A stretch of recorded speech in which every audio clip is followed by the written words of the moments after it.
হরে কৃষ্ণ। এই তাৎপর্যে শিল প্রভুপাদ বলছেন,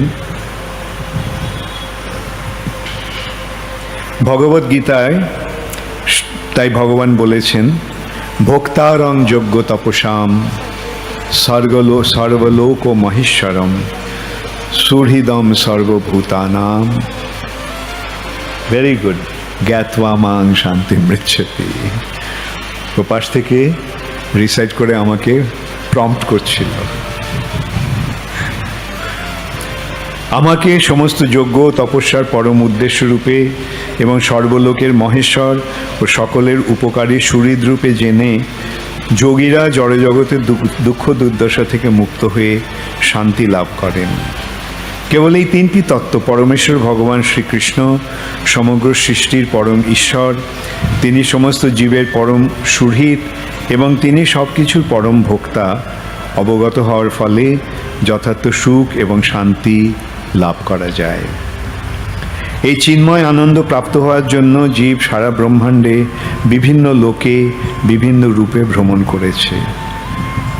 করছে হবে। কিন্তু যেহেতু সে ভগবান শ্রী বিষ্ণুর সঙ্গে তার ঘনিষ্ঠ সম্পর্কের কথা ভুলে গেছে, অতএব সে জন্ম জন্মান্তরে কেবল দুঃখ কষ্টই ভোগ করছে। অতএব মানব সমাজের শিক্ষা ব্যবস্থা এমন হওয়া উচিত যে ভগবানের সঙ্গে বা বিষ্ণুর সঙ্গে তার ঘনিষ্ঠ সম্পর্কের কথা মানুষকে হৃদয়ঙ্গম করতে পারে। প্রতিটি জীবেরই ভগবানের সঙ্গে এক অন্তরঙ্গ সম্পর্ক রয়েছে। তাই মানুষের কর্তব্য শান্ত রসে ভগবানের মহিমা কীর্তন করে, অথবা দাস্য রসে ভগবানের সেবা করে, সখ্য রসে শ্রীকৃষ্ণর সঙ্গে বন্ধুত্ব স্থাপন করে, বাৎসল্য রসে পিতামাতার মতো শ্রীকৃষ্ণকে লালন পালন করে এবং মাধুর্য রসে শ্রীকৃষ্ণের প্রতি নিবিড় প্রেমপরায়ণ হয়ে শ্রীকৃষ্ণের সঙ্গে নিত্য সম্পর্ক স্থাপন করা। শ্রীমদ্ ভাগবতে ভগবান বলেছেন, যেষাম অহং প্রিয় আত্মা সুতশ্চ সখা গুরু সুহৃদ দৈবম ইষ্টম। জীব যে শরীরেই থাকুক না কেন, সে ভগবান শ্রী বিষ্ণুর সঙ্গে সম্পর্কযুক্ত। শ্রী বিষ্ণু হচ্ছেন পরম প্রিয় পরমাত্মা, পুত্র, বন্ধু এবং গুরু। মনুষ্য জীবনেই কেবল ভগবানের সঙ্গে আমাদের নিত্য সম্পর্কের পুনঃপ্রতিষ্ঠা সম্ভব এবং সেটি শিক্ষা ব্যবস্থার লক্ষ্য হওয়া উচিত। বস্তুতপক্ষে সেটি জীবনের পরম সিদ্ধি এবং শিক্ষার পরম পূর্ণতা। এইভাবে আমরা প্রহ্লাদ মহারাজের এই নির্দেশের গুরুত্ব উপলব্ধি করতে পারছি। একটা 6 বছরের শিশুকে যে উপদেশ দিচ্ছেন, এই উপদেশটা কত মূল্যবান, এবং এই উপদেশটাকে যদি আমরা যথাযথভাবে অনুশীলন করি তাহলে কি হবে? আমাদের জীবন সার্থক হবে। এমনও দুর্লভ মানব দেহ পাইয়া কি করো ভাবনা কেহ। ভক্তিবিনোদ ঠাকুর বলছেন, এই যে দুর্লভ মনুষ্য শরীর পেয়েছ, আর ভাবনা কি? এখন এই যশোদানন্দন শ্রীকৃষ্ণের ভজনা কর। হরে কৃষ্ণ কৃষ্ণ কৃষ্ণ হরে হরে, হরে রাম রাম রাম হরে হরে। শ্রী চৈতন্য মহাপ্রভু এই হরে কৃষ্ণ মহামন্ত্র প্রদানের মাধ্যমে আমাদের জন্ম সার্থক করার এক অপূর্ব সুন্দর সুযোগ দিয়েছেন। হরে কৃষ্ণ। কারো কোনো প্রশ্ন আছে?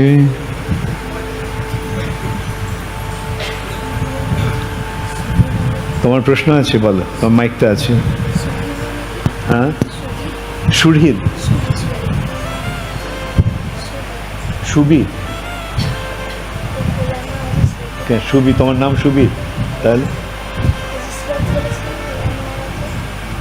ওটা সুহৃদ, সুবি নয়, সুহৃদ। সু মানে খুব খুব ভালো, হ্যাঁ, সু।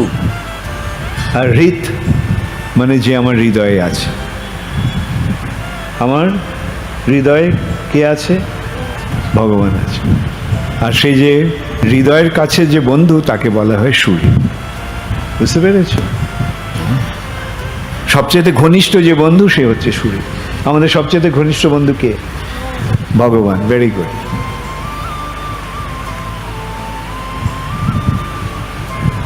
আর কার কোনো প্রশ্ন আছে? বলো। মাইকটা দেবে? মাইকটা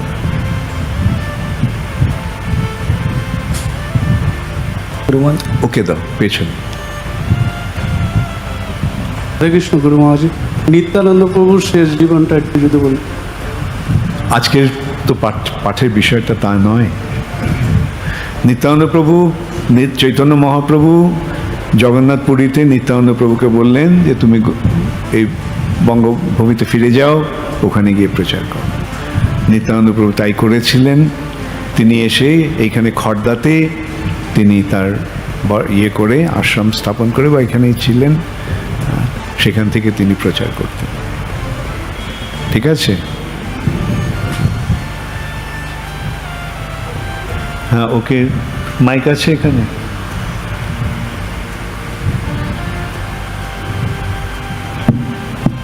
হরে কৃষ্ণ গুরু মহারাজ। আমার প্রশ্ন হচ্ছে, আপনি বলেন পরমাত্মা থেকে জীবের উৎপত্তি, তো এখানে আমরা জৈব ধর্মে দেখেছি যে বলরাম থেকে নিত্যমুক্ত জীব বলরাম থেকে আসছেন এবং মূল সংকর্ষণ থেকে বদ্ধমুক্ত জীব আসছেন। আর তাহলে আমরা আবার দেখছি কারণোদকসাই বিষ্ণুর শরীরে যখন প্রলয় হয় তখন আমরা চলে যাই। কারণোদকসাই বিষ্ণু হচ্ছেন এই সমস্ত জড়জগতের পরমাত্মা, কিন্তু ক্ষীরোদকসাই বিষ্ণু হচ্ছেন আমাদের পরমাত্মা। তো এই ব্যাপারটা একটু যদি। তো তুমি তো জৈব ধর্ম পড়ে সব বুঝে নিয়েছো, তাহলে আর প্রশ্ন কেন করছো? এই জায়গাটা আমার বুঝতে অসুবিধা হচ্ছে। পরমাত্মা, আমার পরমাত্মা আর এর ব্যাপারটা। পরমাত্মা, কারণোদকসাই বিষ্ণু, বলরাম, কোনো পার্থক্য আছে? সেখান থেকে এসছেন, কিন্তু আমরা কথার প্রশ্নটা হচ্ছে পরমাত্মা আর ক্ষীরোদকসাই বিষ্ণু, গর্ভদকসাই বিষ্ণু, কারণোদকসাই বিষ্ণু কোনো পার্থক্য আছে না একই তত্ত্ব? বিভিন্ন স্তরে এটা হচ্ছে। যখন বৃন্দাবনে যে সমস্ত জীব তারা বলরামের অংশ, চিৎ জগতে যারা জীব, মুক্ত জীব, তারা সংকর্ষণের অংশ, যারা এই বদ্ধ জগতে আছে তারা ক্ষীরোদকসাই বিষ্ণুর অংশ। বুঝতে পেরেছো? আমরা বদ্ধজীব কি কখনো সেই জায়গায় পৌঁছতে পারবো? তাহলে এই ভক্তি করছো কেন? চিরকাল এখানে পড়ে থাকার জন্য? তাহলে ভক্তি কেন করছো? তাহলে প্রশ্ন কি? হ্যাঁ, এইখানে যদি আমাদের চিরকাল পড়ে থাকতে হয় তাহলে আমাদের ভক্তি করার কি দরকার? ওখানে যাওয়ার জন্যই তো ভক্তি, তাই না? এবং যখন আমরা এই জড়জগৎ থেকে মুক্ত হব তখন আমরা ওই জগতে ফিরে যাব। পরমাত্মা আর ভগবানের মধ্যে পার্থক্য এই, পরমাত্মা সাক্ষী রূপে আমাদের দর্শন করছেন, আমাদের কার্যকলাপ দর্শন করছেন। আর যখন আমরা ভগবানের সেবায় যুক্ত হচ্ছি তখন তিনি আর নিষ্ক্রিয়ভাবে, তিনি উপদ্রষ্টা অনুমন্তা নন, তিনি আমাদের সঙ্গে এই ভাবের প্রেমের বিনিময় করেন। সেইখানে পরমাত্মা আর ভগবানের পার্থক্য। হ্যাঁ, কার প্রশ্ন ছিল এখানে? Yeah, Shriradhi, take the mic.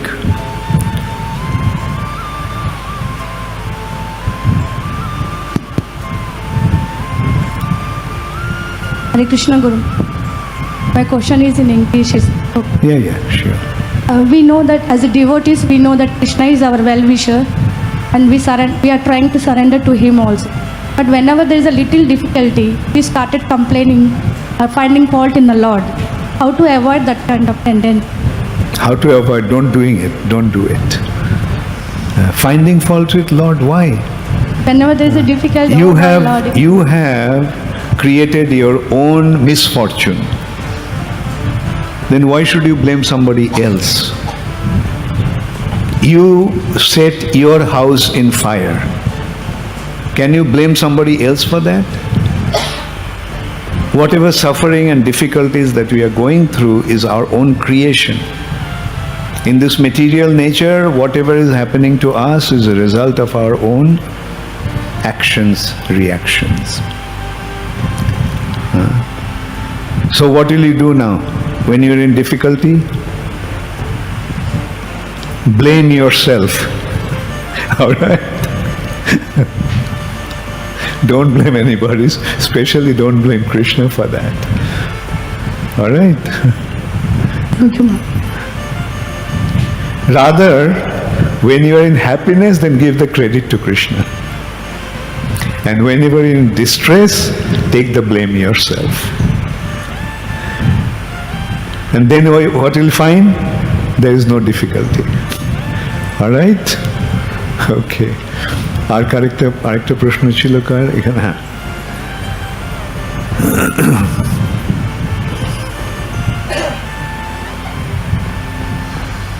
গুরু মহারাজ আমার শতকোটি প্রণাম নেবেন। আমার একটা প্রশ্ন আছে, ছোট প্রশ্ন, যেটা হচ্ছে কি যে পরমেশ্বর বিষ্ণু যে ছোট অণু বা কণা, যেটা আমরা বুঝতে পারছি ভগবদ্গীতার মাধ্যমে, যে পরমেশ্বর বিষ্ণু যদি আমাদের হৃদয়ের মধ্যে যদি বাস করেন, তাহলে আমরা কেন এই আসরিক ভাবসম্পন্ন হয়ে যাই মাঝে মাঝে? এইটা আমি বুঝতে পারছি না। তিনি হৃদয়ে আছেন, কিন্তু তিনি আমাদের স্বাধীনতা দিয়েছেন আচরণ করার জন্য। বুঝতে পেরেছ? তিনি সাক্ষী রূপে দেখছেন। যে সাক্ষী রূপে দেখে সে কি সক্রিয় হয়? তাহলে সব ক্রিয়াটা কে করছে? ক্রিয়াটা ভগবান করছে না তুমি করছো? আমি করছি। হ্যাঁ, তুমি করছো। হ্যাঁ, তাহলে তোমার এখানে ভগবান তোমাকে একটা সুযোগ দিয়েছেন। হ্যাঁ, তুমি অসুর হবে না ভক্ত হবে? কি হবে?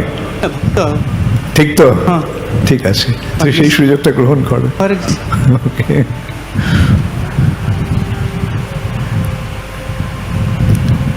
হরে কৃষ্ণ। ওকে, পেছনে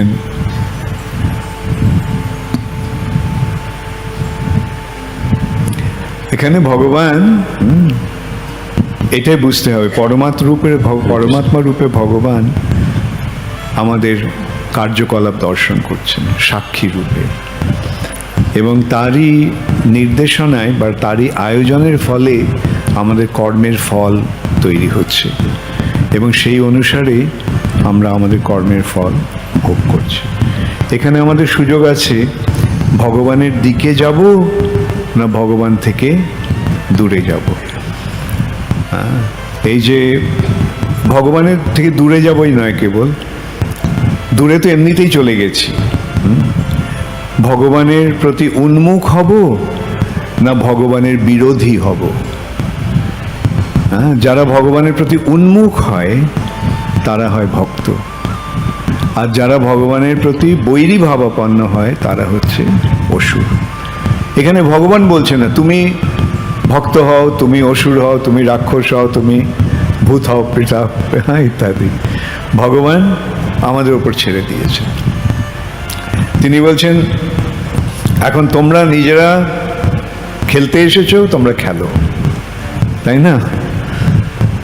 এখন যে খেলে আমরা যখন ঠিকমতো খেলছি তখন আমরা জিতছি, জিতলে মজা হচ্ছে, আর যখন ঠিকমতো খেলছি না তখন হারছি, হারলে মনে দুঃখ হচ্ছে। ভগবান এইতে হস্তক্ষেপ করছেন না। কিন্তু যখন আমরা ওই খেলাটা ছেড়ে বলছি ভগবান তোমার শরণ নিলাম, ভগবান তখন বলবেন very good boys, very good girls, ভালো ছেলে ভালো মেয়ে, তোমরা এসো আমার কাছে। তখন ভগবান আমাদের তার কাছে টেনে নেবেন। বুঝতে পারলে? বলো। হরে কৃষ্ণ গুরু মহারাজ। গুরু মহারাজ, আমার প্রশ্ন হচ্ছে, আমরা জানি যে যারা ভগবত বিরোধী তাদের আমরা 10 নং অপরাধ থেকে আমরা জানি যে তাদের প্রচার করা উচিত নয়, যারা ভগবত বিরোধী।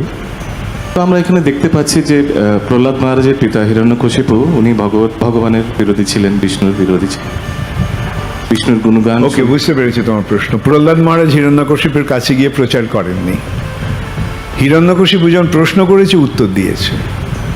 বুঝতে পেরেছ? তুমি কি শিখেছ? কৃষ্ণই হচ্ছেন পরমেশ্বর ভগবান, ওর প্রশ্নের উত্তর দিচ্ছে। বুঝতে পারলে? প্রচার করছে না। আর আরেকটা কথা হচ্ছে যে প্রভুপাদ বলছেন যে এই প্রচারের জন্য আমরা এই নবম অপরাধটাকে আমরা রিস্ক নিতে পারি। বুঝতে পারলে? আমরা এই রিস্কটা নিচ্ছি, ঠিক আছে, যদিও ভক্ত নয় তবুও প্রচার করছি, কিন্তু যখন এককভাবে করব তখন সাবধান হতে হবে।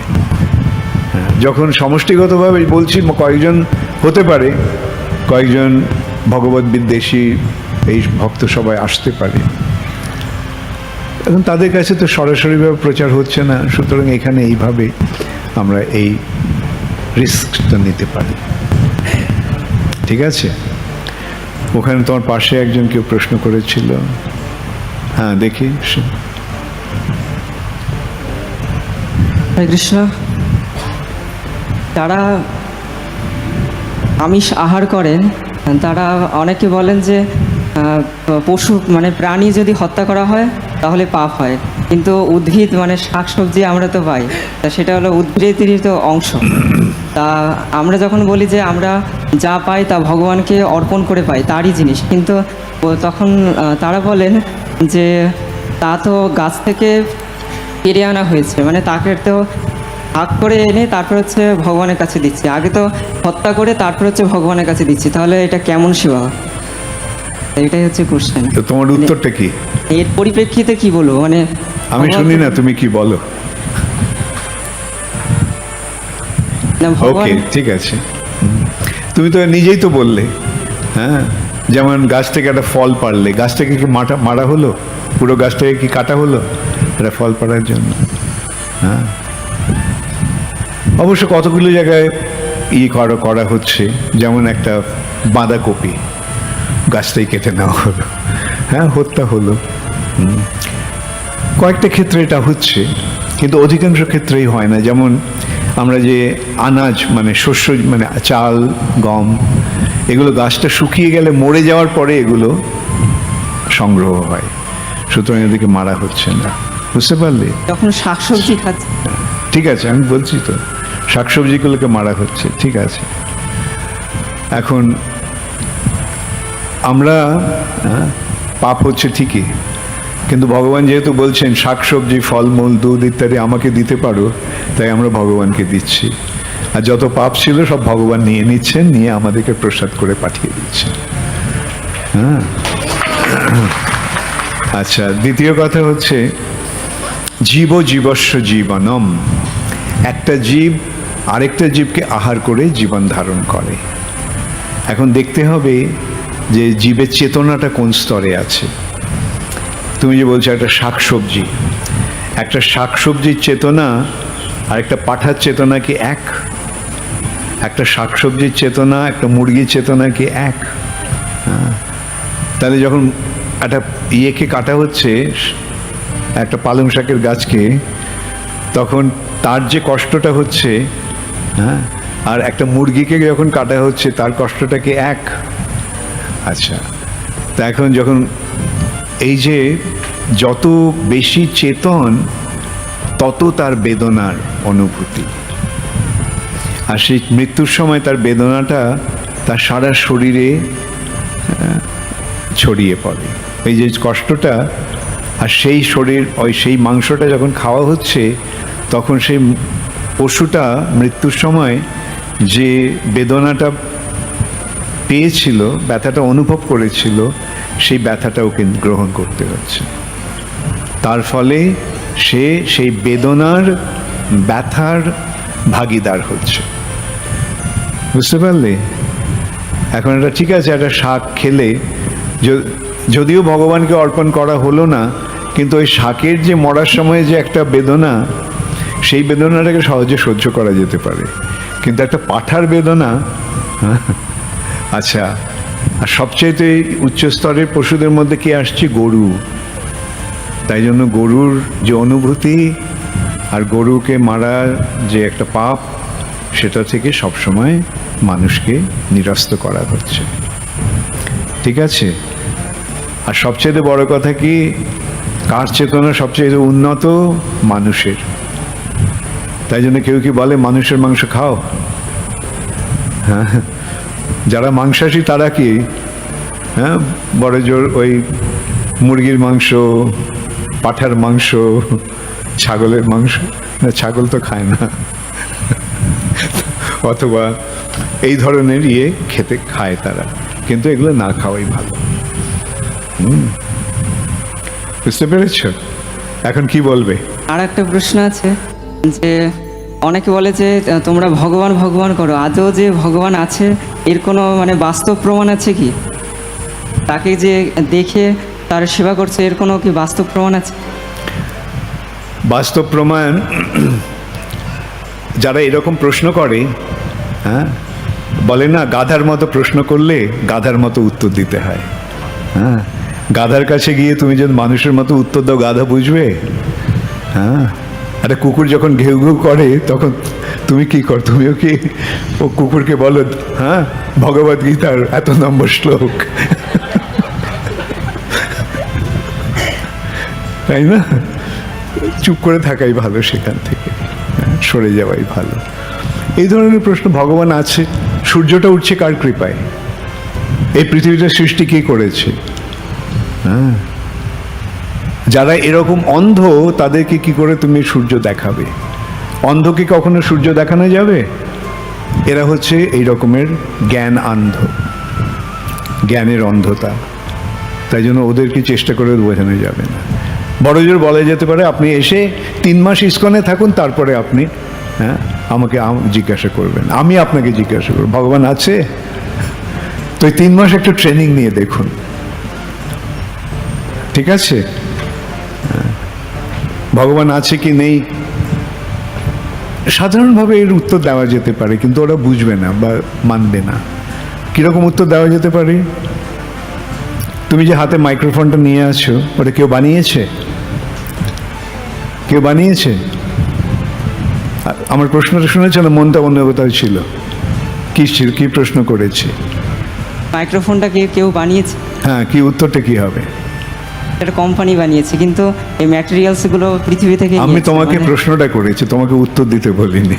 প্রশ্নটার উত্তর দিতে বলেছি। হ্যাঁ ঠিক আছে, বানিয়েছে। এই প্যান্ডেলটা কেউ বানিয়েছে? হ্যাঁ বানিয়েছে। হ্যাঁ, এই স্টেজটা কেউ বানিয়েছে? হ্যাঁ। এই পৃথিবীটা কেউ বানিয়েছে? হ্যাঁ, তাহলে কে বানিয়েছে? ভগবানই বানিয়ে। তাহলে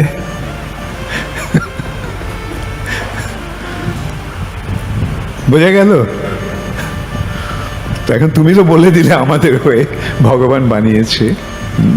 তবে ওরা যদি না মানে তাহলে ওদেরকে বোঝাতে হবে, হ্যাঁ, যদি শুনতে চায় তাহলে।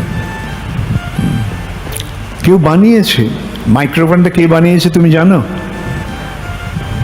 খুঁজে দেখতে পারো, নামটা আছে কি মাইক্রোফোনে? কোম্পানির নাম কি আছে? একটু খুঁজে দেখো। ঠিক আছে, যদি নামটা থাকে, হ্যাঁ, ওই নামটা নিয়ে তুমি একটু রিসার্চ করে দেখতে পারো কোন জায়গায় এই কোম্পানিটা, এটা ইন্ডিয়ান কোম্পানি না জাপানিজ কোম্পানি না আমেরিকান কোম্পানি। আরও খোঁজ নিয়ে দেখতে পারো আমেরিকার কোন জায়গায় এবং কোথায়, এইভাবে তোমরা খোঁজ নিতে পারো, তাই না? খোঁজ নিয়ে জানতে পারো। প্যান্ডেলটা কেউ বানিয়েছে? সহজেই জানা যেতে পারে। হ্যাঁ, রাধাপাদ প্রভুকে এসে জিজ্ঞাসা করতে পারো, রাধাপাদ প্রভু এই প্যান্ডেলটা কে বানিয়েছে? ও বলে দেবে এ বানিয়েছে, তাই না? ঠিক তেমনই যদি যখন আমরা প্রশ্ন করি পৃথিবীটা কেউ বানিয়েছে, আমাদের বুদ্ধি দিয়ে বিচার করবো, দেখতে হবে যে হ্যাঁ নিশ্চয়ই কেউ বানিয়েছে। এখন কে বানিয়েছে সেটাকে অনুসন্ধান করে দেখতে হবে, তাই না? কে বানিয়েছে? তুমি তো বলেই দিলে সরাসরি, হ্যাঁ, ভগবান বানিয়েছে। তুমি কিভাবে জানলে কি করে ভগবান বানিয়েছে? থেকে শাস্ত্রের মাধ্যমে। ভেরি গুড, তুমি তো খুব পণ্ডিতের মতো উত্তর দিচ্ছ এখন। Very good. শাস্ত্রের মাধ্যমে, ঠিক সেই রকমই যে ভগবানকে জানার উপায় হচ্ছে শাস্ত্র, অথবা যারা ভগবানকে জানে তার কাছে গিয়ে শোনা।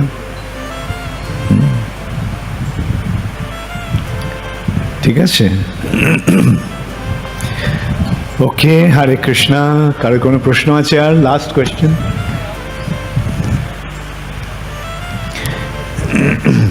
হরে কৃষ্ণ। আমি একজন শিক্ষক এবং চাকরি সূত্রে আমাকে স্কুলে যেতে হলে দেখি যাওয়ার পথেই একমাত্র ওই একটাই পথ, the cows are slaughtered there, and I heard the slaughtering sound. এবং দেখতে পাই যে সেখানে কাটা অবস্থায় এই কথাটা আমাকে না বলে মমতা ব্যানার্জিকে বললো।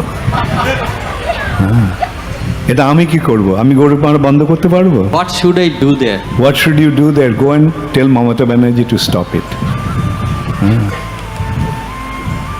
একটা আবেদন পেশ করে কয়েক লক্ষ সিগনেচার নিয়ে ওর কাছে গিয়ে বলো। হ্যাঁ, এরা ভোট দেবে না আপনাকে, দেবে সরাসরি তোমার কাছে আসবে। এরা সব ভোটের কাঙাল, ভোটের জন্য এরা সব কিছু করতে রাজি থাকে। এই জন্যে আজকে এই দেশের এই দুর্দশা, সারা পৃথিবীর এই দুর্দশা।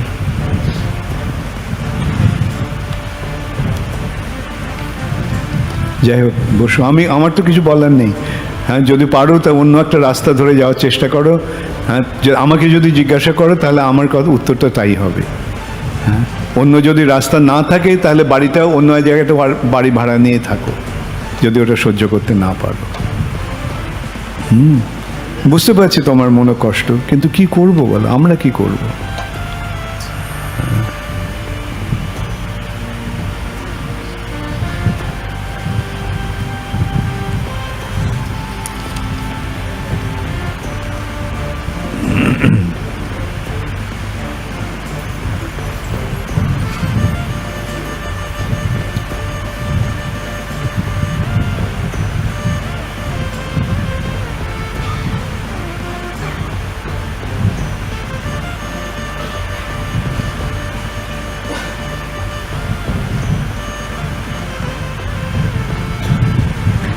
ওকে, শান্তি। কার নাম? শান্তি। ওকে ওকে, শান্তি দেবী প্রশ্ন করছে, শ্রী শ্রী গুরু মহারাজ বাবাজি, মহারাজের পরে বাবাজি বলার দরকার হয় না, ঠিক আছে? আপনার শ্রীচরণে আমার শতকোটি সহস্র প্রণাম। আমি আজ দীর্ঘদিন প্রায় 35 বছর ধরে শ্রী শ্রী রাধাকৃষ্ণ পূজা করিয়া আসিতেছি। কলিকাতা মিন্টো পার্কের সেমিনারে আমি জানিতে পারিলাম, এক ভক্তকে বলিলেন, তোমরা কৃষ্ণ পূজা করিতে পারো না। এই কথা শুনিয়া আমি সেই দিন হতে দুশ্চিন্তার মধ্যে আছি। গুরু মহারাজ কেন রাধাকৃষ্ণ পূজা করিতে বারণ করিলেন? আমি আমার বাল্যকালে হইতেই আমি রাধাকৃষ্ণের পূজা ভালোবাসি, তাই পূজা করি, কিন্তু আপনি নিষেধ করিলেন কেন? সে ব্যাপারটা আমি আপনার কাছে বিশদভাবে জানিতে পারিলে আমি দুশ্চিন্তা হইতে মুক্ত হইতাম। দেখো, এই ধরনের কথাটা হয়তো আমি বলেছি কোনো দীক্ষিত ভক্তকে। হ্যাঁ, যারা দীক্ষা নিয়েছে বা এই পথে এসেছে তাদের জানা আছে রাধাকৃষ্ণের পূজাটা কত কঠিন কাজ। বাড়িতে সমস্ত নিরামিষ খাওয়ায় সকলে, তাহলে তুমি একলা খাও, তাহলে বাড়িতে আমিষ রান্না হচ্ছে, সেখানে রাধাকৃষ্ণকে জানাটা ঠিক হবে? হ্যাঁ, এখন তুমি না জেনে করেছো, এখন কি করা যাবে? চালিয়ে যাও, এই কথা বলবো। না জেনে যখন করেছো, ছোটবেলা থেকে করছো, রাধাকৃষ্ণের পূজা করে যাও, কিন্তু জানার পরে সেটা আর করা উচিত নয়। আমাদের ভক্তদেরকে বলা হয়, তাই যদি বাড়িতে পুজো করতে হয় তাহলে প্রথমে গৌরনিতায়ের পুজো করো, ঠিক আছে? গৌরনিতায়ের পুজো করছে ভালো, কিন্তু রাধাকৃষ্ণের পূজাটা অত্যন্ত কঠিন ব্যাপার। হ্যাঁ, বুঝতে পারলে? হ্যাঁ, এটা বিধি মার্গে হয়। হ্যাঁ, রাধাকৃষ্ণের পূজা বিধি মার্গে সাধারণত ব্রাহ্মণ ছাড়া করতে পারে না। আমি তো বললাম তো তোমাকে, তুমি যদি ছোটবেলা থেকে করে থাকো, চালিয়ে যাও, কিছু আর বলার নেই আমার। আমি তোমাকে বলিনি, আমি যাকে বলেছিলাম অন্য একজনকে বলেছিলাম।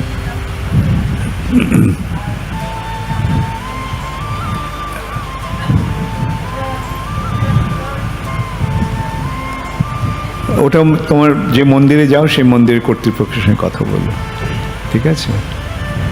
আর এনবিও আছে কিছু। গুরু মহারাজ মায়াপুরে নতুন মন্দিরের জন্য আমি 5,000 টাকা দিতে ইচ্ছুক। যদি লেখার মধ্যে কোনো ভুল ত্রুটি থাকিলে আমাকে ক্ষমা করিবেন। ওই টাকাটা মায়াপুরে পাঠিয়ে দিও, তাহলে ঠিক আছে। ওকে, হরে কৃষ্ণ।